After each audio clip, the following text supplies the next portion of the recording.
How's it going, everyone? It is Drew again. We're back with another chapter of Fairy Tale 100 Year Quest, chapter 137, Athena's Past.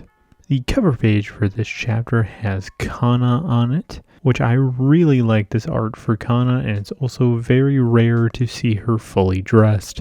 Even got like a little bit of Lucy's wardrobe with the heart on her pants. Of course, she's where all the alcohol is because you can see signs for wine and different alcohols behind her. I really enjoy this cover. It's such a different look for Kana, and I actually really like this look for her. So picking up where the last chapter left off, you get like Athena's birth, and Duke is explaining how he made Athena, that she's basically, a human, and she does have some machine-like parts within her, but she is for the most part a magical life form. And you get her waking up, and Elfinser's kind of shocked about this, like, oh, she actually opened her eyes, and oh, she can speak. And Duke just hands Athena off to him, saying that he's her master now, and that her main goal is to vanquish the dragons. And it has her just accept that task, and it shows her starting to fight dragons, and gosh dang, she is pretty good at it. With the chapter stating that her power was overwhelming, and you get kind of Elfinser in the past saying like, oh, we can finally defeat all the dragon gods now. Which pretty much everyone in this room is like, if she's fighting dragons, she probably has to have Dragon Slayer magic. So kind of a cool detail to be revealed that Athena is a dragon slayer, which segues us back into a flashback with, Elfinser stating that her power was far too strong, and you can see wreckage of a town. And this town was collateral damage in a battle to take out some low-level dragons, which Elfinser kind of need to be a little bit more specific, because, he's like, oh my goodness, she destroyed the whole town, and Athena's like, you never told me, you wanted me to avoid destroying towns. She definitely has quite a bit of Natsu within her, because I guess these incidences kept happening. So he went to Duke to go try and improve Athena. And when he went to Gold Owl to go meet Duke, it turned out that he had an alchemy failure, and then he passed away. Which it doesn't give us a time frame as to when he died. But this starts to raise a question of who is the Duke that they're dealing with then, which the immediate answer that they come up with is he was revived with alchemy, which is very possible since they have already done that to God Serene in that same guild. This revived Duke is completely different from the old Duke, and when Elfinser found this out, he sealed Athena away, which he thought did the trick, but I guess she escaped. And he wanted to seal her away until the time was right, and he found another alchemist that was just as skilled as Duke.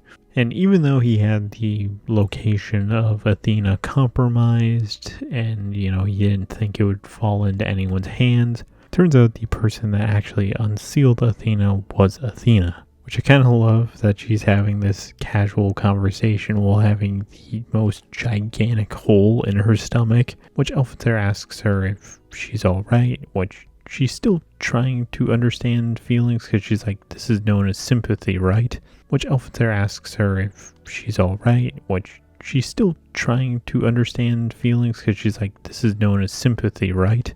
I kind of love this friendship that Lucy's made with Athena because, she goes up to Athena and says that they were worried about her, and she doesn't fully understand it. And she's not even pissed off that she got sealed away because she's like, I get why you did it, The reason why she broke out of the seal is because she wanted to go on a journey by herself in search of feelings.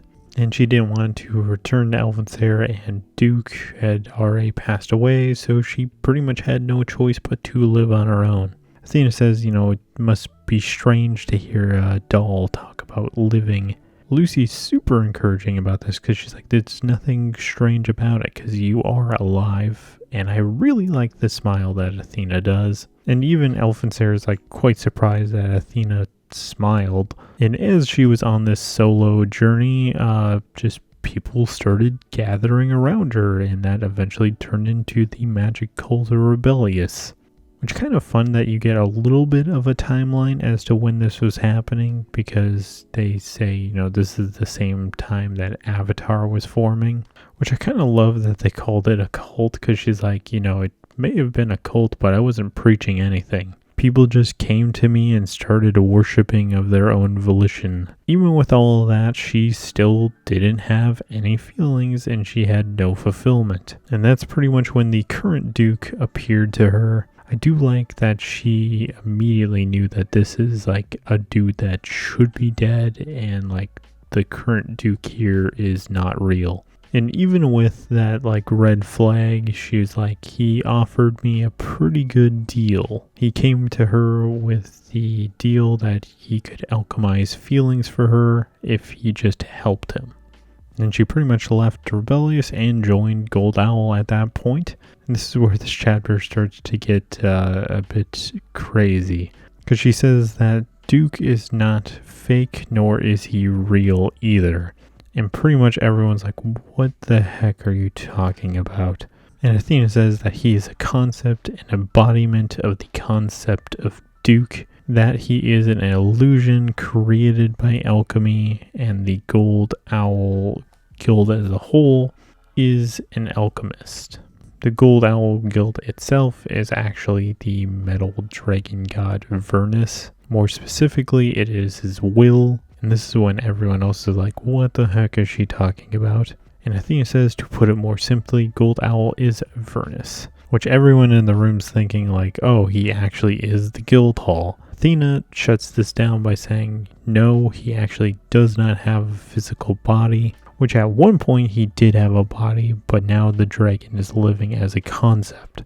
Which everyone starts like having their own theories, like how the flip are we supposed to be that? Do we destroy the guild hall? What are some options here? Which I love that everyone else is just like strategizing about this. And then meanwhile, Natsu's like, well, I'm just going to go take him down. And everyone else is like, Natsu, you're insane. And Lucy's like, that isn't possible.